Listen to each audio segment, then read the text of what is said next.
نظر دیا اور اس غریب غربا اس مسکین نے جو غریب تھا اس نے ایک قرآن ربانی کی دعوت پیش کر دیا کہ آپ ایک عالم دین ہے، لوگوں کو ہدایت صراط مستقیم کا راستہ دکھاتے ہیں اور آپ کو وہ دعوت پیش کرتے ہیں، آپ کو یہ دعوت پیش کر رہے ہیں کہ آپ ہمارے گھر ضرور تشریف لائیں۔ میں حج کو جا رہا ہوں اور راستہ گزر گیا ہے، میں نے رقم اکٹھا کرنا شروع کر دیا تھا، وہ رقم پورا ہو چکا ہو ہے، قبول کرے اور ہمارے ساتھ تشریف لائے، تمام کو کھانا تلاوت فرمائیں، تمام کو کھانا پیش کریں، خوشی کا موقع ہے۔ جب لوگ اس کے گھر جمع ہوئے اور کھانا جب شروع ہوا، لوگ خوشی کے لہر ہے کہ وہ حج کو جا رہا ہے جس کو دنیا یہ سمجھتی تھی یہ کبھی حج کو نہیں جا سکتا ہے، دنیا یہ سمجھتی تھی یہ غربت کی زندگی جی رہا ہے، یہ حج کیسے کر سکتا ہے، وہ وقت آ گیا ہے۔ لوگ اس کے گھر میں جب تشریف لائے، لوگ خوشی کا موقع ہے۔ عالم ربانی نے اس حج پہ جانے والے کو، اس موچی کو ایک نصیحت کی۔ وہ نصیحت کیا تھی؟ وہ یہ تھی، اس عالم ربانی نے یہ کہا کہ تم حج کو جا رہی ہو، اس سے قبل ایک کام ضرور کرنا، وہ تمہارے لیے بہت فائدے مند ہوگا۔ اس نے کہا کہ آپ ضرور شاہ فرمائے، آپ حکم دیں گے تو ہم کام بجا لائیں گے۔ اس عالم ربانی نے کہا کہ تم مال اکٹھا تم نے کر لیا، عرصہ گزر چکا، حلال کی کمائی اکٹھا ہو چکی ہے، حج کرنے کا وقت قریب آ گیا ہے، اس محرم میں کہیں ایسا تو نہیں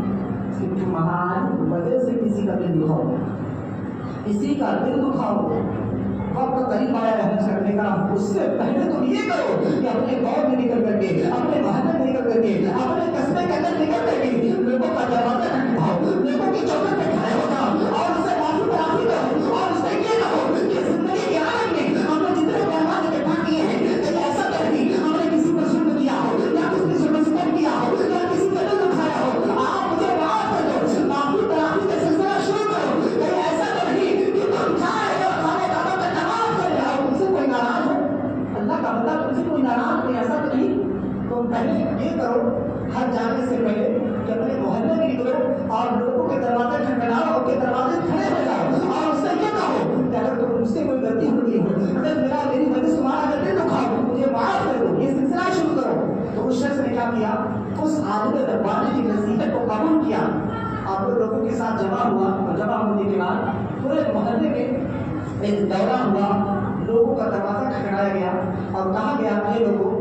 آپ اس سے ناراض تو نہیں، آپ اس سے خفا تو نہیں، وہ واقعی ترقی کر رہا ہے اور وہ یہ کہتا ہے کہ میں زندگی کے عالم میں ایک یہی تمنا رکھتا تھا کہ میں بھی خانہ کعبہ کا طواف کروں گا، حج کروں گا، لیکن وقت قریب آ گیا ہے۔ لیکن ایک عالم ربانی نے مجھے یہ نصیحت کیا ہے کہ حج جانے سے پہلے اپنے محلے کے اندر لوگوں سے واقعی تلافی بھی کر لینا، کہیں ایسا نہ ہو کہ تم جا رہے ہو حج کو اور تم سے کوئی اللہ کا بندہ ناراض ہے، اس لیے میں معافی تلافی کے لیے نکلا ہوں، اللہ کے واسطے تو مجھے معاف کر دو۔ کبھی اس کا دروازہ کھٹکھٹا رہا ہے، کبھی اس کا دروازہ کھٹکھٹا رہا ہے، کبھی اس کے چوکھٹ پہ کھڑا ہے، کبھی اس کے چوکھٹ پہ کھڑا ہے اور کیا کہتا ہے اے لوگوں تم مجھے معاف کر دو، میں حج کو جا رہا ہوں۔ کہیں ایسا نہ ہو کہ میں نے جو مال اکٹھا کیا تھا اللہ کی رضا کے لیے کہ میں حج کروں گا، رب کو راضی کروں گا، اور میں کسی بندے کو ناراض کر کے چلا جاؤں اور میرا حج رد کر دیا جائے، میرا حج قبول نہ ہو، ایسا نہ ہو جائے کہ کوئی مجھ سے بندہ ناراض ہو اور میں حج کو چلوں۔ اپنے ماں سے معافی تلافی کر رہا ہے، اپنے باپ سے معافی تلافی کر رہا ہے، باپ سے معافی تلافی کر رہا ہے، نوجوان کے بچوں سے معافی تلافی کر رہا ہے، نوجوان بوڑھوں سے معافی تلافی کر رہا ہے کہ میرے بیٹے مجھے معاف کر دینا۔ جب لوگوں سے معافی تلافی اس نے کر لیا، ایک آخری دروازہ، ایک آخری چوکھٹ، جب اس نے دستک دی، حاضر ہوا، اس نے دروازہ کھٹکھٹایا، اندر سے آواز آئی خاتون کی قول۔ تو اس شخص نے کہا کہ میں ایک بغداد کا رہنے والے موچی ہوں، کہ لوگوں کا میں چپل سیا کرتا تھا، چپل نہ بنایا کرتا تھا، لیکن میرے دل کے اندر ایک تمنا تھی کہ میں بھی خانہ کعبہ کا طواف کروں گا، میں بھی گنبد خضرا اپنی آنکھوں سے دیکھوں گا۔ وقت قریب آ گیا ہے اور میں حج کو جا رہا ہوں، میں نے پورے محلے کے اندر سب کے 10 چوکھٹ میں حاضری دی اور سب سے معافی تلافی کر لیا۔ اس گھر کے اندر کیا کوئی مرد ہے جو باہر آیا اور اس سے کلام کرے، میں اس سے معافی تلافی کر لوں؟ اندر سے آواز آئی، اس عورت نے کہا کہ اس گھر کے اندر کوئی مرد نہیں ہے، کوئی مرد نہیں ہے۔ اس شخص نے پوچھا کہ سب کہاں گئے، کیا معاملہ ہے؟ اس عورت نے کہا کہ تمہارے سوال کا جواب مل چکا ہے، آپ کلام نہ کریں تو بہتر ہے۔ اس گھر کے اندر کوئی مرد نہیں ہے، تم نے پوچھا تھا کوئی مرد ہے؟ میں نے جواب دے دیا کوئی مرد نہیں ہے. اب آپ اور سوال کر کے کلام نہ کریں، آپ کے سوال کا جواب مل چکا. اس کے بعد وہ شخص جیسے ہی اس کے دروازے سے پلٹا، ایک خوشبو اس کو محسوس ہوئی. اس نے خوشبو محسوس کی، وہ یہ تھی کہ اس کے گھر کے اندر سے کھانا گوشت بننے کی خوشبو محسوس ہو رہی تھی. ایسا لگتا ہے کہ گوشت پکائی جا رہی ہے، شوربے کی خوشبو آئی. وہ شخص پلٹا، یہ موچی جو شخص حج کرنے کے لیے آنے والا تھا، پلٹا اس خاتون سے کہتا ہے کیا تھوڑا سا گوشت مجھے ملے گا کہ میرا بھی پیٹ بھر جائے. ہم نے بھی زندگی غربت کی حالت میں گزاری ہے، گوشت کا تھوڑا سا ٹکڑا مجھے ملے گا کہ میرا بھی پیٹ بھرے. اس خاتون نے اندر سے کیا آواز دی،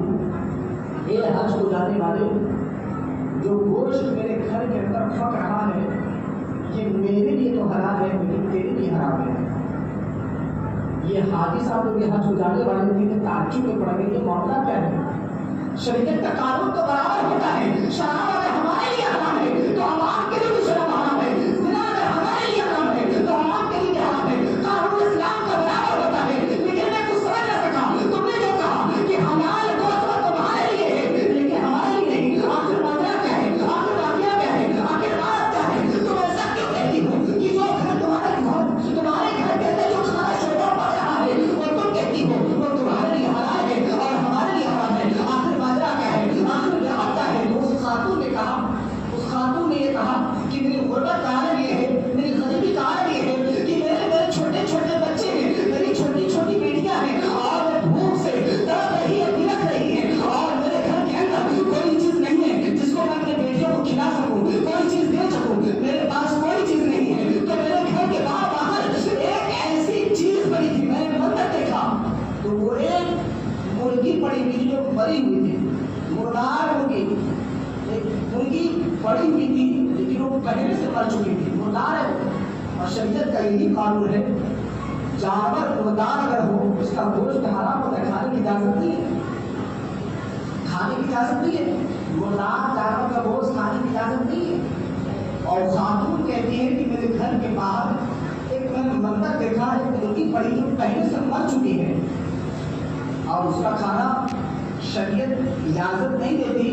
لیکن معاملہ یہاں یہ ہے کہ میری بیٹی بھوک سے بلک رہی ہے، مجھے ایسا لگتا ہے کہ یہ دنیا کو الوداع کہے گی،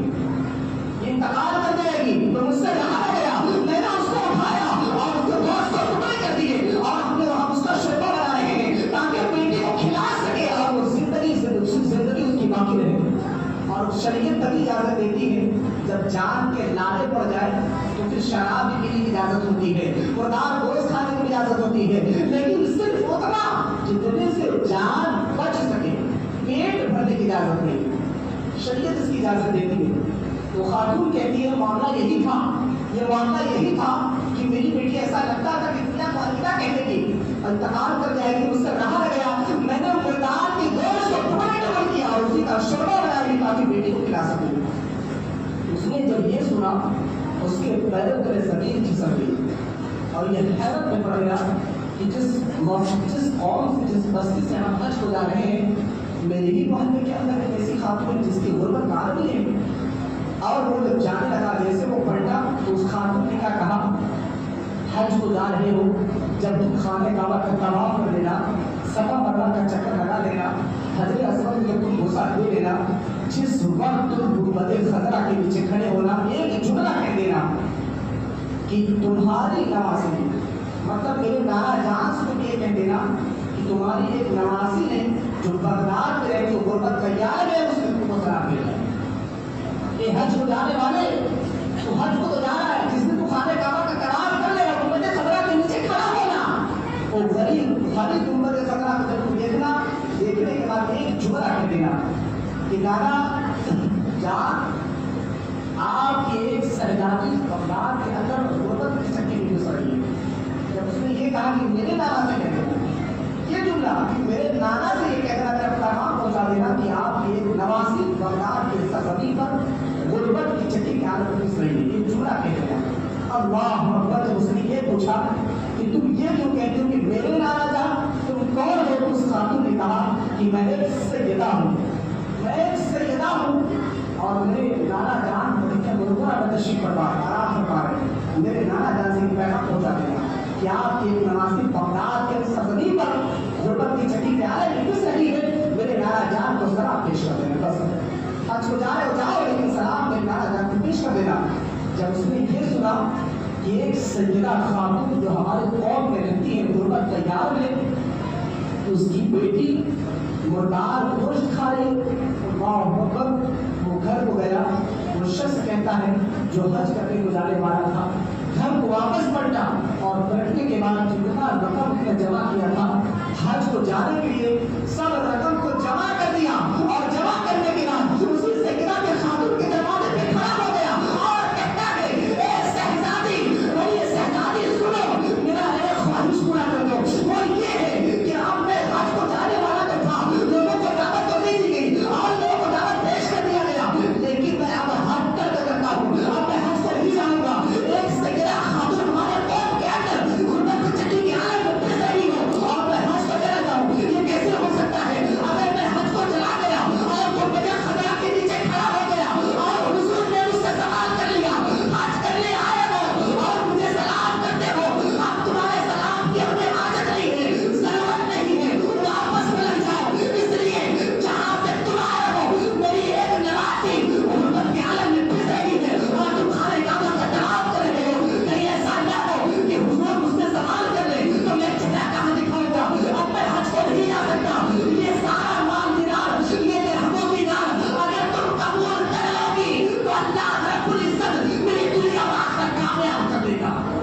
میں یہاں بھی کامیاب ہو جاؤں گا، آخرت میں کامیاب ہو جاؤں گا، تو میری تحفہ قبول کر لو، یہ میں تمہیں تحفہ پیش کر رہا ہوں، جب تم نے میرے تحفہ کو قبول کر لیا تو اللہ کے پیارے حبیب مجھ سے راضی ہو جائیں گے، میرا پروردگار مجھ سے راضی ہو جائے گا، میرا رب کائنات مجھ سے راضی ہو جائے گا، اور اللہ رب العزت سے جو امید ہے کہ اللہ رب العزت مجھے بے شمار حج کا ثواب عطا فرما دے گا، مجھے یقین ہے اس پر۔ اس نے سارے رقم کو جب اکٹھا کیا تو اس سیدہ خاتون نے پیش کر دیا، پیش کرنے کے بعد جب وہ گھر پہ بات ہوئی، جب اس سے یہ پوچھا کہ ماجرا کیا ہے، حج کی پوری تیاری اور حج کینسل، اس نے ظاہر نہیں کیا کہ میں کیسے کہوں کہ ایک سیدہ خاتون غربت کے عالم میں چکی پیس رہی ہے اور میں نہیں چاہتا کہ اس کا نام ظاہر کروں میں کہ بغداد میں کوئی ایسی خاتون ہے سیدہ ہے، یہ کیسے ممکن ہے، میں ظاہر نہیں کروں گا۔ جب اس نے ظاہر نہیں کیا تو لوگ قوم والے اس کو برا سمجھنے لگے کہ مدینے سے بلاوا آیا اور تم نے کینسل کر دیا، تو اس سے بڑا بیوقوف کون ہوگا، تم سے بڑا بیوقوف کون ہوگا کہ مدینے سے بلاوا آیا، حج کی تیاری ہوئی، تم نے ہمیں دعوت بھی پیش کر دیا اور تم حج کو نہیں جانتے، کیا معاملہ ہے؟ وہ شخص کہتا ہے کہ میں لوگوں کو کچھ جواب کر دیا، بلکہ لوگ مجھے برا سمجھنے لگے، یہاں کہ کتنا برا سمجھنے لگے کہ میں بغداد کا رہنے والا تھا، لوگوں نے مجھے سب سے برا ٹھہرا دیا، بغداد کے اندر ایک ایسا بھی شخص ہے، لوگوں نے مجھے بدنام کر دیا، ایک ایسا بھی شخص ہے جو زندگی بھر حج کی تمنا لیے بیٹھا تھا، مال اکٹھا کر چکا، دعوت بھی پیش کر چکا، حج کی تیاری ہوئی لیکن اس نے کینسل کر دیا، یہ جانا نہیں چاہتا، اس سے بڑا بدبخت بیوقوف کون ہوگا؟ پورے بغداد میں اس کو بدنام کر دیا گیا، پورے بغداد میں اس کو بدنام کر دیا گیا، اور جب بدنام کر دیا گیا اور اس سال کہا جاتا ہے کتابوں میں اس کو نقل کرتے ہیں، اس سال 1.5 لاکھ حاجیوں نے حج کیا تھا، اس میں ایک اللہ کے ولی تھے جس کو دنیا بختیار کاکی نام کاکی کے نام سے جانتی پہچانتی ہے، اللہ کے ولی اللہ کا کام سے کیا، اس حاجیوں میں اللہ کے ولی تھے، اس سال گئے ہوئے تھے، جب حج مکمل ہوا سب تھا اور جب یہ اللہ کے ولی بختیار کاکی اسی حج شامل کر واپس ہونے لگے، جب آخری رات مدینے میں کٹ رہی تھی تو یہ سوچے کہ ہمارا آخری وقت یہ مکے میں گزر رہا ہے، مدینے میں گزر رہا ہے، آج کی رات بھر عبادت اللہ کو بنتا ہے، اس اللہ کے ولی بختیار کاکی رات بھر عبادت کی، اور رات بھر عبادت کی تو کیا منظر دیکھا کہ 2 فرشتے آپس میں کلام کر رہے، گفتگو کر رہے ہیں، ایک دوسرے سے کلام کر رہے،